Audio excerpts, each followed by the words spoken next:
Hello there, good evening. It's the evening of September 11th, 2025, and it's been a little while since I've done a video, about a couple months. And the reason I haven't done a video is because the garden doesn't look that great this year.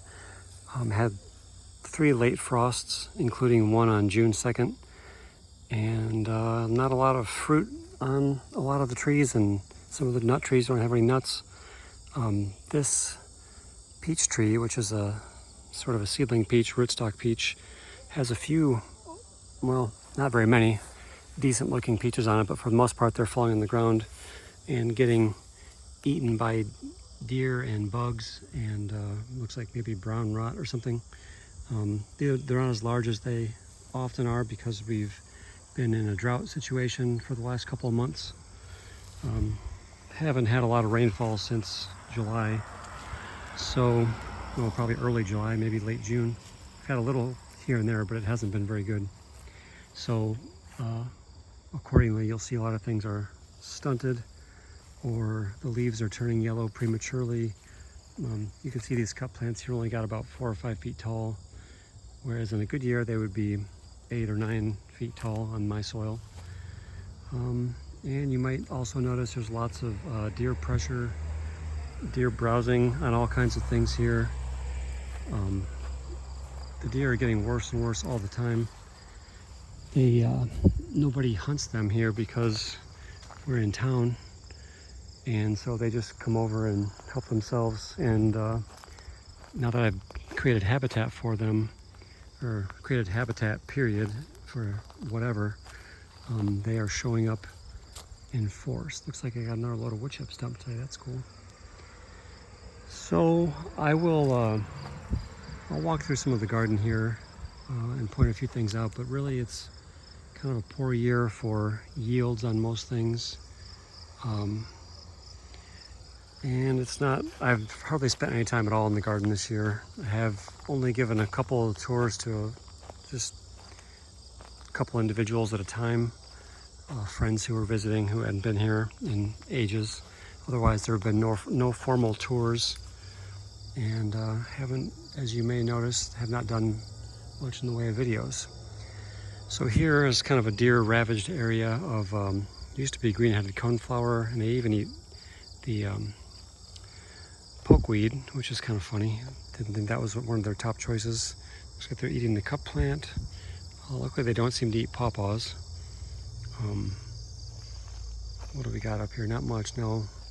Right up here is the thing of interest. I've kind of been avoiding this area because there's a ground hornet or a wasp type nest here that got tore up by some kind of a skunk or something, whatever gets into those things and eats the larva. Maybe a week or 2 ago, tore this thing up, and this is right kind of in the middle of the front part of the garden here. So I'm going to walk around that and not go super close to it, because so far they've been pretty decent and haven't attacked me, but luck could always change. This thing, I don't know what this is, if it's something in the trefoil family. It's kind of a pretty wispy little thing. Kind of reminds me of the trefoils, but I don't know what it is. And there's still a few late blooms on, that's rosin weed there. The deer have eaten most of those, unfortunately, and they seem to have acquired a real taste for rosinweed, even though it's really got a sandpapery texture to it. And these things here are the sort of the end blooms of anise hyssop. Cup plants are almost totally done. There's a few flowers still hanging here and there. The pawpaws, you can see the pretty serious drought stress on that one. This one doesn't look as bad. I have gone through and watered things not very often, a few times throughout the growing season. Another pretty bloom there. We've got a few late echinacea still hanging in there. Some of those bloomed for quite a while. Looks like this one got cut off or browsed off, and then it had a couple of new ones that formed, so that's cool. This peach tree, the Siberian sea peach, it's very late. It's got a few peaches on it, not much. They're small. They're bigger than golf balls, but they're not as big as a baseball. There's only about 6 of them on there. So we'll see if those amount to anything. I don't have my hopes set too high on that. And then here we have the amber autumn olive cultivar. These are not quite getting ripe yet. Some of the wild autumn olives are ripe now, and I've been nibbling those for a couple weeks. Most of them are not prime. Most of them are still fairly astringent. But it, a few at a time is not going to hurt anybody. So, whoa, those are sour. Man. Here we've got one of the few little asters that the deer have not eaten. I don't know if that's, well, I used to have woodland aster. I've kind of lost track of some of them. Sky blue aster. This pale Indian plantain looks really sad this year. It only grew about knee to waist high, and it flopped over. Something dug that up, but it's flopped over. And you can see here, this big blue stem grass is becoming a real nuisance. It's that and little blue stem both are kind of taking over some areas where I had some nicer forbs going. I think that's probably the Canada goldenrod, which I really don't want. This looks like some fasciation on that same goldenrod, which is kind of cool and funky looking. But yeah, these grasses are kind of a pain in the ass. I need to do something to keep those in check, or they will probably dominate this whole area. So there's a cultivar, the Beast hazelnut, and I've tried to give it some more mulch and things. And this hedgerow here is not doing too hot between the drought and the deer pressure. All that stuff is pretty much getting browsed. Here's a cultivar, or an oikos service berry from the last year they were in business. Got to give that an actual cage to protect it. This gumi always looks bad. Don't know what's going on with that thing. This pear looks pretty poorly this year. It's got some fruit, but they're all really small. I think no water will do that. I did a little bit of thinning, not much. Now there is a pear there, and there may be a few here that are approaching normal size, but overall a pretty bad year for those. What are you going to do with this little joke of a fruit? It's got all kinds of bug problems. This chestnut here did not have any burrs this year, but at that size, I would think maybe possibly next year it could. This linden is showing some drought stress. This chestnut here has a few burrs, but I'd be very surprised if there's viable nuts inside of them. And the old apple trees are looking pretty rough this year. We had a heavy apple crop the last 2 or 3 years, surprisingly, and I think that may have caused the trees to really take a year off this year, also coupled with the weather patterns and the late frosts. Almost no foliage left on this Jonagold apple tree, and whatever this crappy cultivar is, it's got hardly any leaves on it. And the old Golden Delicious doesn't look that much better. It had a few apples, but they've pretty much been falling, and the deer have been getting them. Now in the ground cover area, I've got a little pawpaw. Got some nice poison ivy that's taken over. Has some ferns, ostrich ferns, some incidental crap. I've got some Myoga ginger over there. Haven't given it any care. I've got hazelnuts that show up everywhere where the rodents plant them. Yeah, I've got a lot of poison ivy coming in, and whatever this stuff is, I can't remember the name of it. Something in the buckwheat family. These little wispy seed things. It's kind of annoying. I'm not really a big fan of it. The leaves look like this and like this when they're taller. I need to get a positive ID on that, and so I can remember the name of it. Apologies for filming at a difficult sunlight time, although the sun's going to be going down behind the trees pretty soon, and I don't think we'll have to worry about it. This I think is Western sunflower. My friend Mark Ludwig gave me those. That seems to be filling out okay. And over here we've got downy sunflower, which is kind of done or nearing the end of its flowering cycle, but it's pretty little blooms. It's got nice kind of downy fuzzy leaves. It seems to be able to hold its own pretty well here. Got a grafted gumi onto autumn olive there. This nanny berry has got its fall color going. No fruits on it this year for some reason. And tansy here has finished up its flowering. That's got a really particular smell. It reminds me of some kind of a plastic toy from when I was a kid. Native Michigan cactus there growing in a pot. I have no nursery stock to speak of. Not done much of anything with the nursery this year. I will show you just a peek how bad this bed is doing, and son of a bitch, some goddamn thing dug into it again. God damn it. Ugh, makes me crazy. My gumi seedlings are not very good. They're about 4 to 6 inches tall at best. Some of the other things, I got some American plums in here, a few elderberry cuttings that survived, not much else. And normally, if I didn't have such a deer menace here, you'd see a lot of this. This is New England aster, and these will get 6 feet tall at least and be covered with beautiful purple flowers in the fall. But the deer really have a taste for them, and they will not let them get past about knee high. So here's a persimmon that's grafted that is Freckling's favorite. No fruit on that this year, maybe in a year or two. The nettle patch is going real strong. I think my neighbor's been picking all the blackberries. There were a decent crop of blackberries here.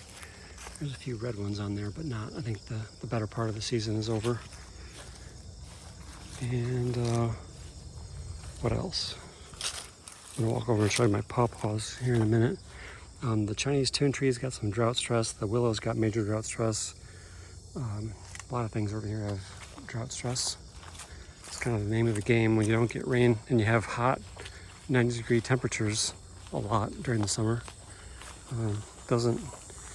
Plants on soils that are like a sand dune do not fare well in those kind of conditions. And it seems like more and more of a pattern that, our late summers are pretty dry and hot. There's the skull of something, maybe an omnivore raccoon or something, I'm not sure.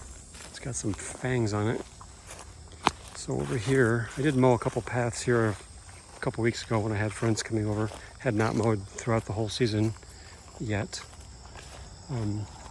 This bigger pawpaw tree there does not have any fruit this year.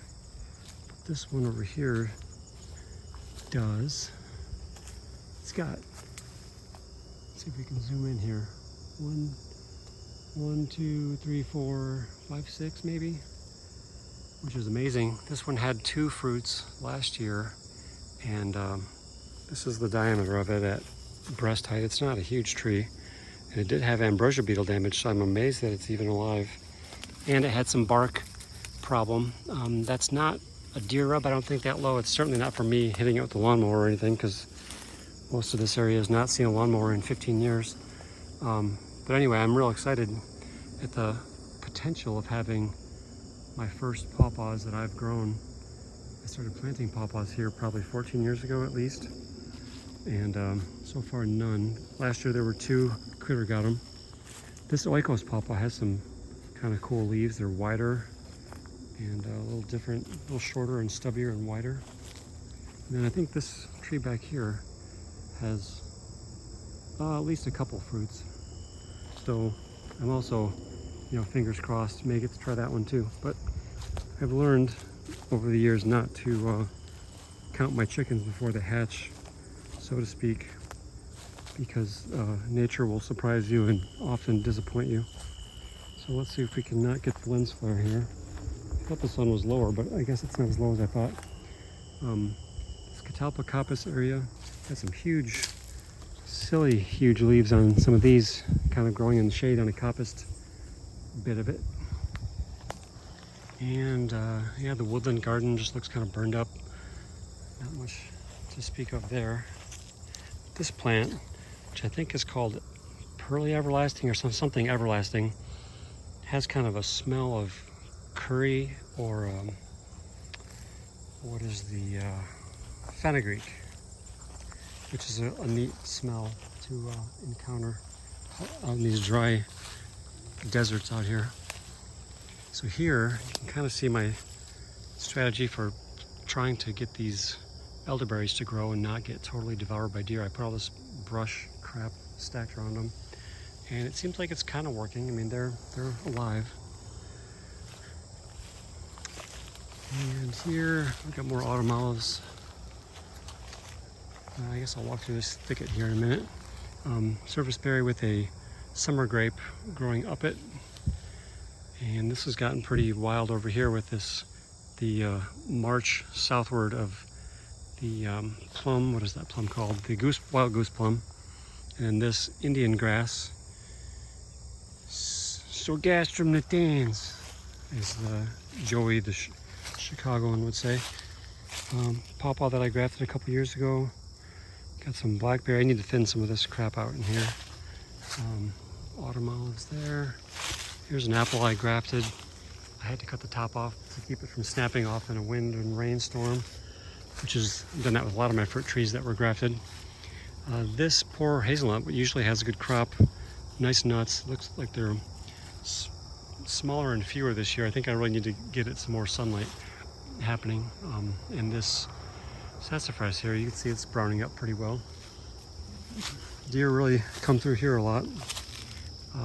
So there are some things I grafted, some things that I grafted that have been since eaten or died, like this thing here, got gnawed by mice.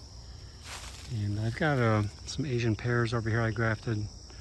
There's the mother of pawpaw from my little grafted sprout. Got a gooseberry and some different things in here. Sassafras coming in here, deer eating that too. Asian pear or calorie pear with one type of, can't remember the variety, it's written down somewhere. And then I grafted Ichiban Nashi onto these two branches last year, and they're growing. I mean, they're not growing great, but they're growing. Here we've got a brush pile, and it's been kind of mounded over with dewberries and crown vetch. And here we've got a self-seeded tulip poplar. So this garden was a riot of Monarda. Now it's kind of a riot of Canada goldenrod. Here we've got a nice growth on a gumi graft. I had to put the cage on that to keep the deer off of it. And over here is a lesser gumi graft. There, it's only about waist high at best. Okay, so now hopefully we'll get into some shade. Had quite a lot of recruitment here of these false indigo, heavy reseeding this whole area. These things are kind of hard to dig up. They got a pretty substantial root system. So, but that's neat to see those, because in early years they did not self-seed like that. So this thing here is the wild goose plum. I thought it had a few fruits earlier in the season, but if they persisted, I missed them or something else ate them. So maybe in a year or two I will get to try those. Here you can kind of see the habit of something that was coppiced a few years ago, and it's got kind of a spreading, straighter, multiple trunk growth. I should coppice that again this winter, or at least half of the older stems, and then regrow some new ones. And so getting into here, we're starting to get into some pretty thick, brushy stuff. The sumacs are responsible for that, but also the black locust, and then I've got, fairly regular, not regular, but tight spacings of chestnut trees. So this one here is grafted. That's from Dick Winkle. That one there is a seedling that's died and regrown once or twice. It's about 15 feet tall now. I don't think it has any burrs on it, although at that size it would maybe start to. There's one behind it there that does have, I think, a couple of burrs. It had a burr or two last year. A lot of tripwires tripping me up here, these goddamn dewberries. So back here, this chestnut, which is a pretty sizable one, one of the better ones that I've grown from seed. It's got to be 20 feet tall, and the trunk of it's probably 3.5 inches there where it forks. And I thought there was a couple burrs up there somewhere. I'm not gonna hunt for them too hard, but anyway, just showing you what things are looking like. This chestnut here, if it doesn't have burrs, it may next year. I started putting the trunk guards on things because it'll be deer rub season before you know it, and there are a lot of deer through the area and getting more rubs on stuff every year. So normally it's, you know, from about waist high down to almost the ground. I may need one more on this because this is kind of an attractive diameter for them, and they might go a little higher. This one here, it's only got one on there, but maybe I would need two, so I need to buy some more of those things. Depositing some mulch of mowed grass here, and I did some thinning back here of black locust trees, and that's what some of this crap is that I never bothered to clean up this spring. But I cut down a few trunks of black locust and to make more sunlight for the chestnuts and other target things. Here we've got some late ironweed with some goldenrod. This apple tree looks about dead. This tall overstory thing is black locust, and that probably should come out this coming winter. Here's some black locust logs that were too small to really do anything with at that size. You know, it's not heartwood really, so it's not going to be that durable. So not as useful as something, you know, where you get in this diameter of a trunk. Then maybe you're talking about, you know, a nice fence post or something that's about 5 inches diameter there. So some of that will be sapwood, but anyway, that would probably be worth at least one fence post, possibly two, depending on, you know, how straight the trunk is. I did some limbing up of the black locusts over the years, but I've also noticed that technique has its drawbacks. It creates a nicer log, but it also makes the trees way more prone to being tipped over in a wind or rainstorm. And if I walk back, I could show you some that are just folded over to the ground in half. So that's what happens if you make a lollipop shaped tree, I've noticed. These honey locusts have not done that yet, but they could potentially. So this was some revelation this year. I always thought this was probably a male seaberry plant because I've never seen fruit. I've had it for many years now, at least a decade or so, and it's grown pretty well, but no fruit ever.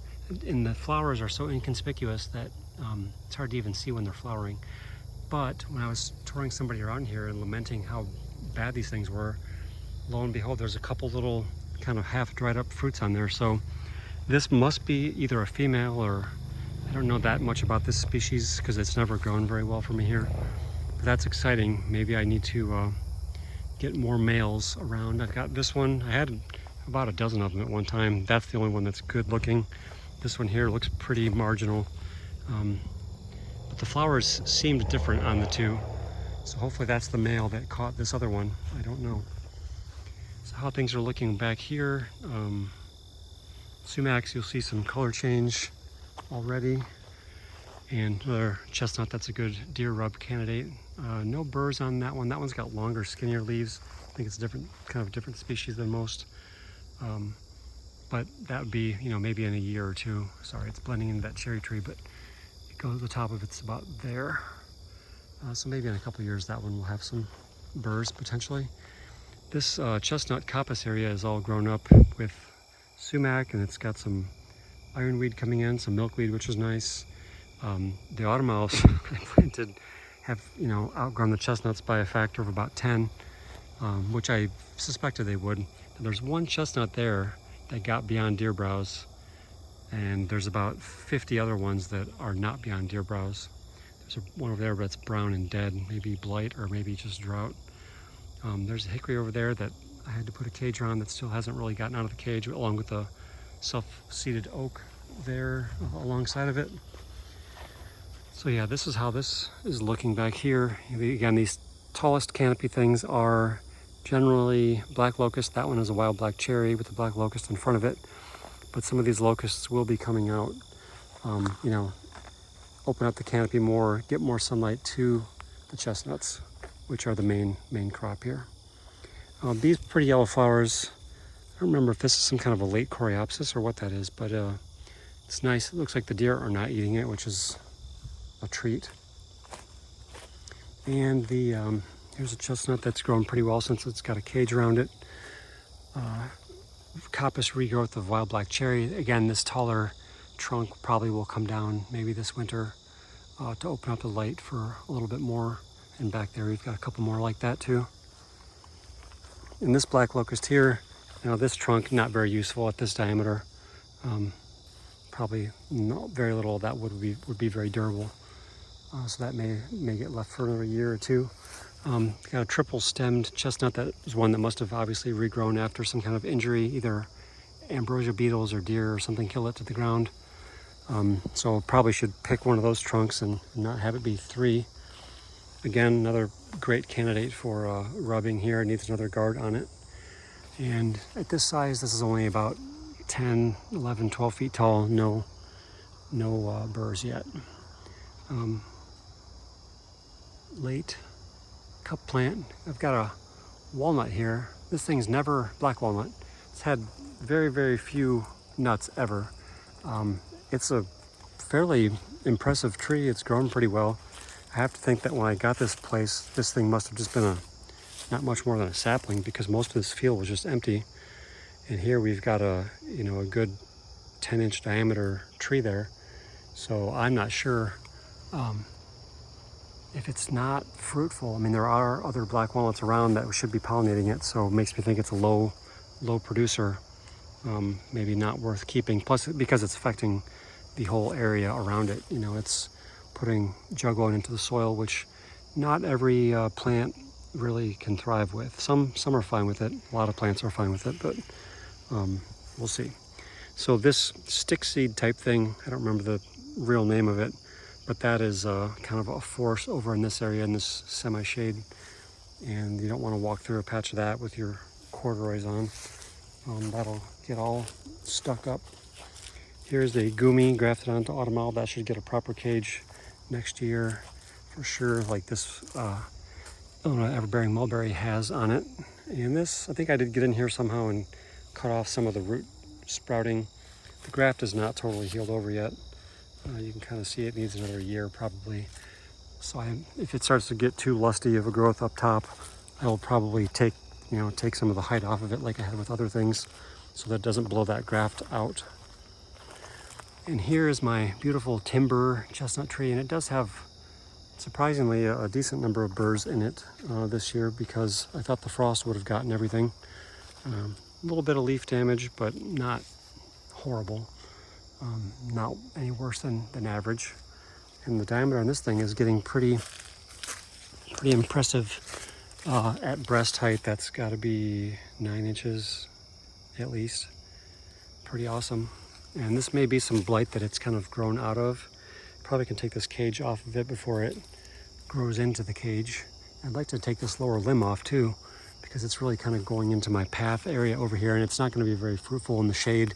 We're on the north side of the tree right now, so probably that should come off. I don't really want to make a big wound for blight to get into, but if I don't, I can cut the thing off, or the tree will probably abort that branch sooner or later. Either way, I don't know. I guess I can risk the blight and see what happens, because there is blight on this chinkapin chestnut tree here, definitely. That's probably one of the ones, and some of the so-called Seguin chestnuts, which are not really Seguin chestnuts, over on the fence row, the wood line there, those also have some blight symptoms. Now the chinkapin chestnuts, this one does have blight. This one I think flowers earlier than the other one or something, because this one does not seem to get caught as well by the pollination as this other one here. This one's got bigger burrs. The nuts, if they mature, they're about the same size, but this one's always got a better fruit set, and it's pretty heavy again this year. This seems to be a fairly reliable annual bearer, knock on wood. Cute little nuts. They got this kind of cool spiral pattern. Maybe you can pick that out from certain angles. It's like a little fractal Fibonacci sequence or something. A little chestnut here that's growing okay in a cage. This beautiful swamp white oak here growing. That seeded itself, or an animal seeded it, and really beautiful tree. I'll keep that around for a while. Maybe someday I may coppice it or something to if it starts shading things out too badly. So this persimmon here was grafted a couple of years ago, and it's pretty much healed over that graft. It's got just a little bit there to go, but I cut the whole top half or 2/3 of that off this summer because of the wind problem. And here we've got there's a pecan there, there's another grafted persimmon back there, and an apple, some tulip poplars in the distance that I planted probably 12, 13 years ago. And they're pretty tall, but they have not flowered yet at that height, which surprises me. I see a nest in the oak tree there. I'm sure I was watching I think that they call it a hickory tussock moth yesterday in that oak tree. It was munching on some leaves, and that was kind of a beauty. It looked a little bit deadly with the big spikes of fur that it had on its back, but pretty thing to look at. Yeah, this may be sky blue aster, although it's not sky blue in color. I think I got a whole flat of that one time, and I'm pretty sure that's what that one is. And back here we've got another hickory, different species there. Can't remember who's who. I got a shagbark, I got a shellbark, I got a few other things. This thing here, I put this weird, I stuck these branches of sumac in here on the cage. See if I can tell you what this thing is. This is, oh no, hopefully I got it on the map somewhere because you can't read the tag anymore. It must have been written in something that washed off or faded off, Sharpie.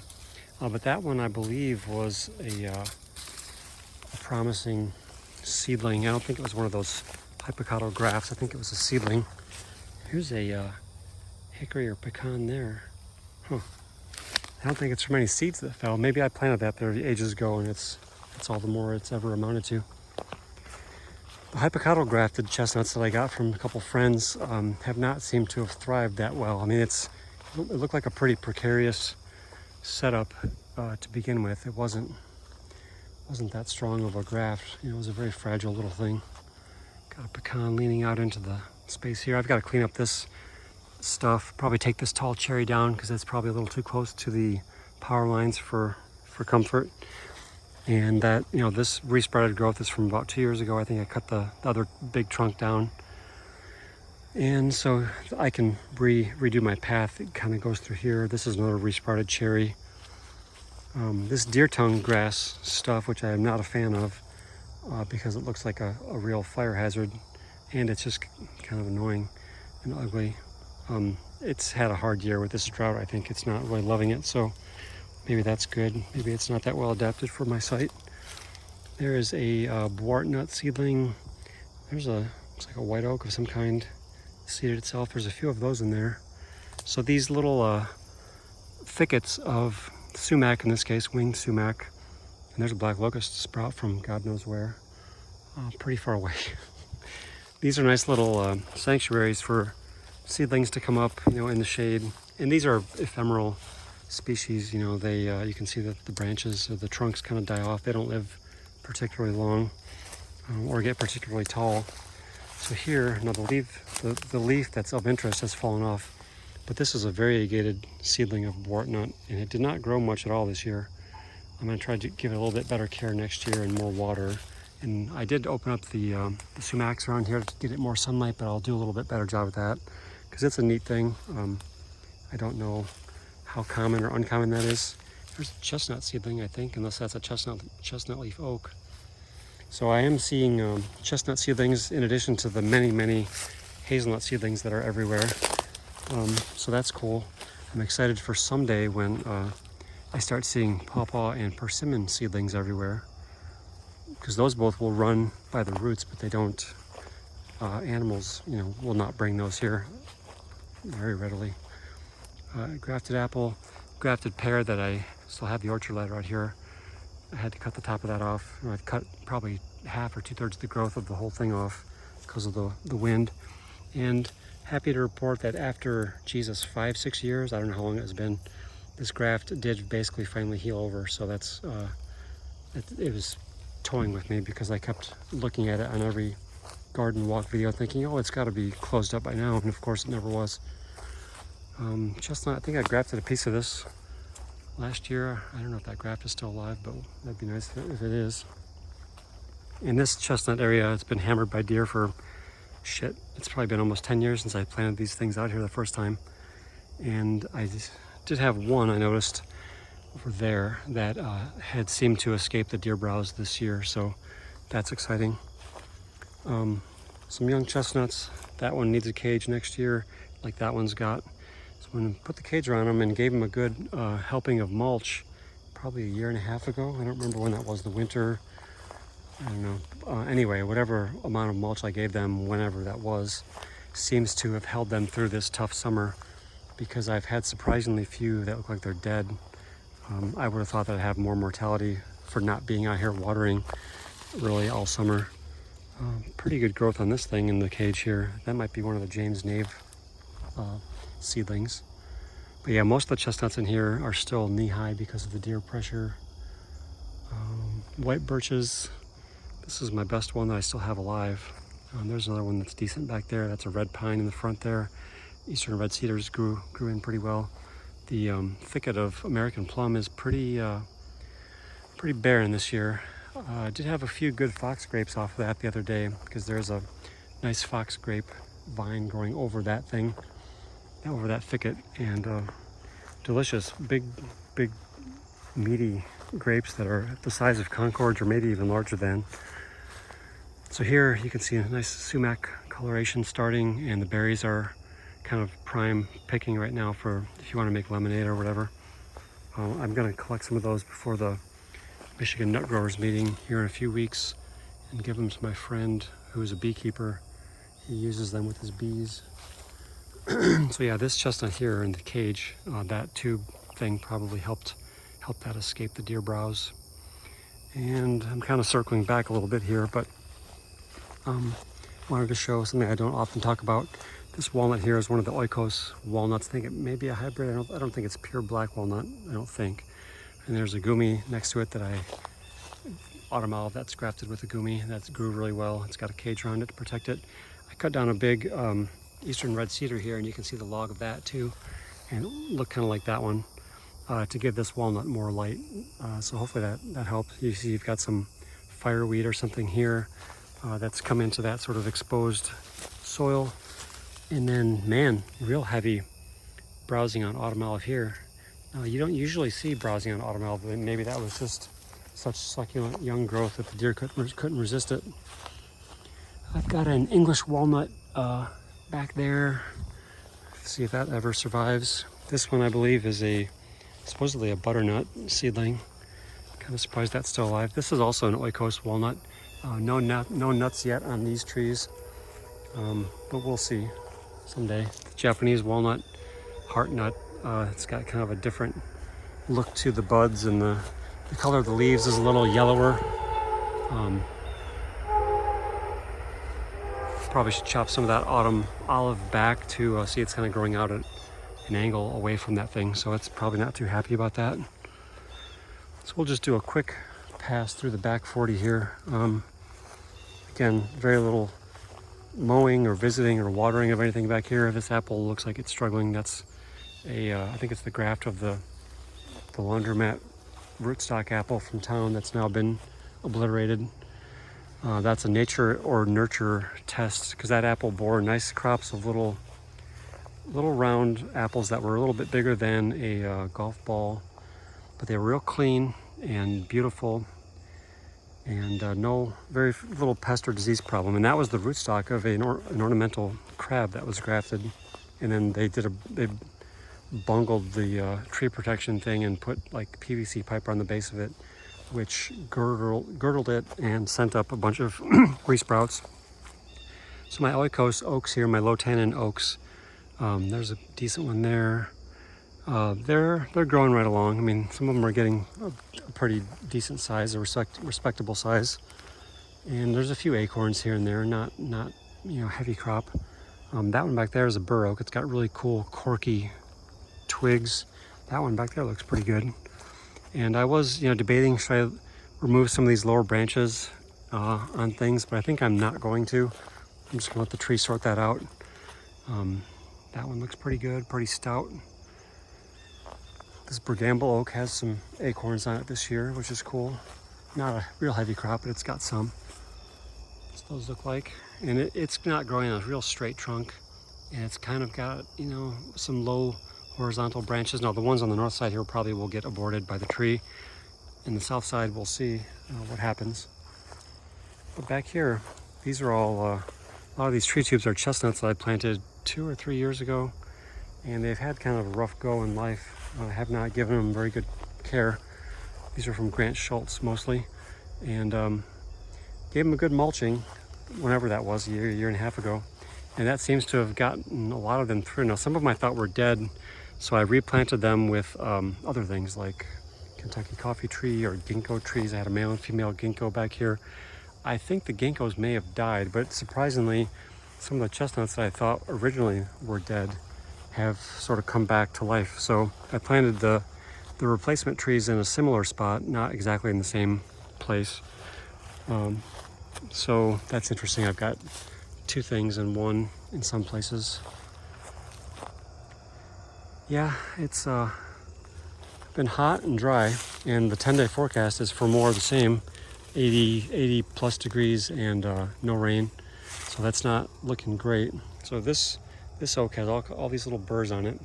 I saw a lot of wasp activity here, but look at this weird thing. There's a couple of these growths on there. Looks like a little brain.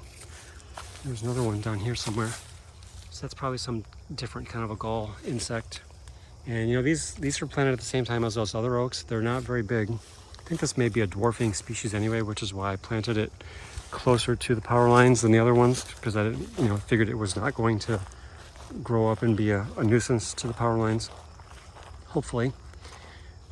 Somebody drove back here. What was going on there? That wasn't me. You can sort of see some tire tracks. I really hate it. I should put some kind of a rope over or a chain. I don't want idiots driving back here.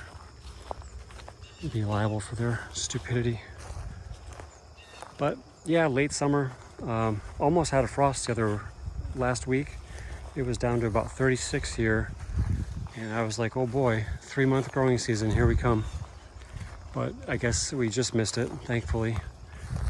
Gotta get rid of this oak under the power lines. But some of these bushes that did not get run down by the equipment 5 years ago are doing good. They're large. Seeing some bird activity over here. Probably getting these autumn olives. So yeah, the hedgerow is looking so. Oh shit, I forgot to show any persimmons. Well, there's not that much to show anyway. There's no fruit on any of these. But I've come in and done a little bit of watering. I've done some of my grafts have survived so far, but not all of them. Hopefully, I don't know, hopefully the majority have, but I wouldn't bet a lot of money on it. I know at least probably half a dozen of them have, which is good. I'll just keep regrafting. I got plenty of rootstock to graft onto. So here we've got, that's probably 4 or 5 years regrowth on these hazelnuts that were mowed down. And those are 9 feet tall probably. And autumn olives the same way. So yeah, putting autumn olives in the mix in a hedgerow is a good thing, because you really get it filled out pretty quickly, and you can always, make them sacrificial and chop them down and get rid of them later. They're not that hard to kill from my experience. And I've got 1 or 2 up here that are real fruitful. I'll show you those here, and then we'll wrap this thing up. So yeah, it's kind of a summer where not much has happened in the garden, at least as far as I'm concerned. I have not been active over here, and I'm sure the wildlife are using it. There's something. Just leaf. Huh. Anyway, I thought I saw something up there. This is not the real productive autumn olive. This one I think is edible. There's a gumi grafted onto autumn olive that's got a cage just to keep the deer off of it. Another one that's not super productive, but there's one up here that's quite nice. And I used to have these downy sunflowers going all the way back, alternating in a pattern with sunchokes, pretty much back to the end of the property line. And this is the only patch here there's maybe a couple instances here that are left. I bought a whole flat of those one year. And you can see the sumacs are trying to grow into them, so that's kind of a yearly battle. I guess I can either mow early in the season before the herbaceous stuff comes out and kind of whack those sumacs down, or something to, you know, keep them from, you can see it's kind of stratified. There's a taller layer and then a short layer. This is 1 year regrowth. But look at this autumn olive. This thing's a champ. Now these berries are not really ripe yet. I have kept sampling them, but they're beautiful and real easy to harvest. Size-wise, they're decent. They're not the biggest ones I've seen, but they're pretty good. Definitely bigger than some, but very prolific. And you know, when you get them like this, when they're ripe, you can kind of just run your hand down the stem, and they just fall off and fill up your hand. Now these are not ripe yet, so they didn't come off that easily, but something to look for. And I've noticed the autumn olives are a little variable, because some years, ones that have been really prolific have very few this year. So maybe they have mashed years of some sort, or take a break or something. But yeah, I think that's probably gonna just about do it. This is about as long as these videos ever go. It is hazelnut harvesting season. I have not harvested any. I need to get out here with a bucket and fill up a few buckets, because while the picking's good, last year I did not harvest any hazelnuts at all. Maybe half a dozen or a dozen. I left them all for the wildlife. So I think I'll have a lot of hazelnut seedlings coming up this year. I probably did. The crop is not maybe as heavy as it has been some other times. This one doesn't have much of a crop. This one doesn't have much of a crop. You know, you've got a few clusters here and there. Probably a lot of damage from stink bugs. Stink bugs really kind of play havoc with these things. But you know, there are some. But I think they're not going to size up too well in this drought year. They're just not that happy. I mean, they are tough plants and they will survive, no problem. But you know, a lot of things depend on moisture late in the season. The chestnuts too, they may not be that outstanding this year because of this dry season. So yeah, that's how things are looking in almost middle of September. Thanks for watching, and maybe we'll check back when the chestnuts are falling or something. Hope everyone's doing well. Bye.